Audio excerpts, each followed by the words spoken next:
कर्मचारी स्वावलंबी cooperative bank के जरिए लाखों का चूना लगाया गया है लोगों को। 10 साल से 12 साल से ये बैंक चल रहा था, लोगों का विश्वास जीत चुका था और लोगों ने काफ़ी पैसे जमा कर रखे थे, लेकिन एकाएक बैंक के सारे अधिकारी फरार हो गए। सिर्फ एक क्लर्क है जो टाल मटोल का जवाब देता है जब भी ग्राहक बैंक में पहुंचते हैं। केंद्र सरकार के higher education and research bill के विरोध में आज देश भर के वकील हड़ताल पर हैं। वकीलों की मांग है कि सरकार इस बिल को वापस ले, वरना आगे भी इसका विरोध किया जाएगा। 2 दिन की हड़ताल बार काउंसिल ऑफ इंडिया के ऐलान पर की जा रही है। इस देशव्यापी हड़ताल में बिहार, झारखंड समेत 19 राज्यों की बार काउंसिलों का समर्थन हासिल है। बार काउंसिल केंद्र सरकार से लीगल एजुकेशन को उच्च शिक्षा और शोध विधेयक से अलग रखने की मांग कर रही है। ये बिल मानसून सत्र में पेश होने वाला है। Higher education and research bill के खिलाफ पटना में भी वकील आज हड़ताल पर हैं। वकीलों का कहना है कि बिल के जरिए केंद्र सरकार बार एसोसिएशन और बार काउंसिल के अधिकारों में कटौती करने जा रही है। एक तरह से सरकार बार काउंसिल को अपने अधीन करना चाहती है, ये आरोप है बार काउंसिल का, और इसी को लेकर आज बिहार, झारखंड सहित 19 राज्यों के बार काउंसिल्स ने हड़ताल बुलाई है और आज और कल हड़ताल है। सेंट्रल गवर्नमेंट का कुछ कानून बना रहा है जो वकीलों के हित में नहीं है, आम जनता के हित में नहीं है और लॉ एजुकेशन के हित में नहीं है। उसके विरोध प्रकट करने के लिए हम लोग 2 दिन जो है पूरे झारखंड में नहीं, पूरे भारतवर्ष में 2 दिन अधिवक्ता ने काम पर निकाले। बढ़ते अगली खबर की ओर। परिवर्तन यात्रा के दूसरे चरण में आरजेडी अध्यक्ष लालू प्रसाद का मिथिलांचल दौरा जारी है। अपनी जनसभाओं में जुट रही भीड़ से उत्साहित लालू के बार सभा दर सभा पैने होते जा रहे हैं। नीतीश कुमार को विकास और कानून व्यवस्था पर घेरने में जुटे आरजेडी सुप्रीमो अपने पुराने अंदाज में लोगों की नब्ज झकझोर रहे हैं।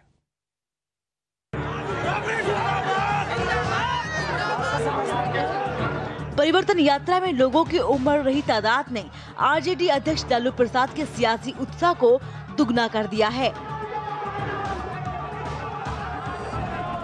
अपनी सभाओं में जुट रही भीड़ से गदगद लालू के तेवर नीतीश कुमार सरकार के खिलाफ सभा दर सभा तीखे होते जा रहे हैं।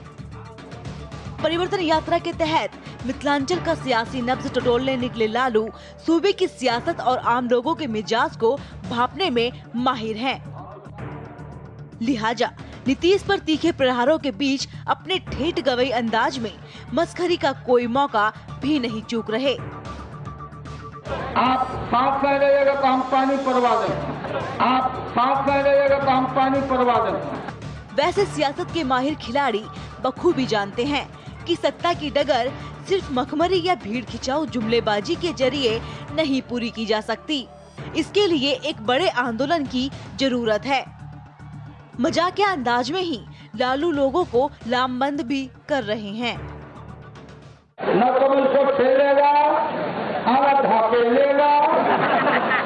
ठेला ठेली करने के लिए हम तारीख बनाएंगे, उस समय ठेला ठेली करेंगे। परिवर्तन यात्रा के दूसरे दौर में लालू दरभंगा, समस्तीपुर और मधुबनी के बाद अब सीतामढ़ी को नाप चुके हैं।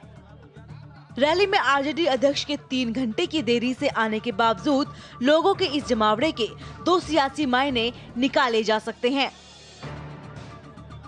या तो भीड़ लालू के पुराने जलवे के लौटने का संकेत है, या फिर नीतीश सरकार के कथित धोते वायदों से उपजी खींच। वैसे इन दोनों ही हालातों को भुनाने का मौका लालू कितना साध पाते हैं, ये देखना दिलचस्प होगा। सीतामढ़ी से अमरनाथ सिन्हा के साथ ब्यूरो रिपोर्ट, महुआ न्यूज। वैसे परिवर्तन यात्रा के जरिए सूबे में सत्ता बदलाव के अभियान पर निकले लालू प्रसाद की राह में रोड़े अटकने लगे हैं। समस्तीपुर कोर्ट में आरजेडी अध्यक्ष के खिलाफ अभियोग पत्र दाखिल किया गया है। जेडीयू के एक नेता ने उन पर जातीय उन्माद को हवा देने का आरोप लगाया है। समस्तीपुर में एक प्रेस कॉन्फ्रेंस के दौरान रणवीर सेना प्रमुख ब्रह्मेश्वर मुखिया की हत्या के मामले में लालू ने मुख्यमंत्री नीतीश को भी घसीटा था। लालू प्रसाद यादव जी सब समस्तीपुर परिवर्तन यात्रा में आए और आईबी में प्रेस कॉन्फ्रेंस में उन्होंने माननीय मुख्यमंत्री नीतीश कुमार पर सीधा प्रहार किया कि ब्रह्मेश्वर मुखिया की हत्या नीतीश कुमार के इशारे पर हुआ है, इसलिए हम आहत होकर के सीजीएम के यहाँ इनके विरुद्ध केस किया है। हम चाहते हैं कि उनको सजा हो, वो सीखें कि इस तरह का उटंग पुटंग बयान नहीं देना चाहिए। माननीय लालू प्रसाद यादव ने प्रेस कॉन्फ्रेंस में खुलेआम कहा कि ब्रह्मेश्वर मुखिया की हत्या में मुख्यमंत्री की संलिप्तता है। इस बात को जदयू के कार्यकर्ता, जदयू के नेता ने गंभीरता पूर्वक लेते हुए मेरे बीच आए और मैंने एक कंप्लेंट CR नंबर 1228/2012 फाइल किया। उपराष्ट्रपति चुनाव को लेकर जेडीयू क्या करेगी? एनडीए का साथ देगी या फिर यूपीए का? इस सवाल का जवाब देने से नीतीश कुमार बचते नजर आए। अभी पार्टी के स्तर पर भी बात नहीं, पार्टी में बात होगी, एनडीए में बात होगी, क्या करना उसके बारे में फैसला होगा। बात ही नहीं हुई है तो आप स्टैंड पर चले गए। अभी शादी हुआ ही नहीं, बेटा मेडिकल में पढ़ेगा कि इंजीनियरिंग पढ़ेगा, ये बात आप कर रहे हैं। अभी बातचीत ही नहीं हुई है तो क्या होगा कल। उधर उत्तराखंड के मुख्यमंत्री विजय बहुगुणा ने बीजेपी के प्रकाश पंत को 39,954 वोटों से हराकर सितारगंज उपचुनाव जीत लिया है।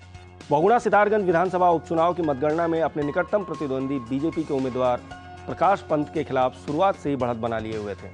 सितारगंज उपचुनाव 8 जुलाई को हुआ था और मुख्यमंत्री के पद पर बने रहने के लिए ये चुनाव जीतना विजय बहुगुणा के लिए बेहद जरूरी था। विधायक किरण मंडल ने विजय बहुगुणा के पक्ष में इस्तीफा दिया था और इसके बाद ये उपचुनाव कराया गया था।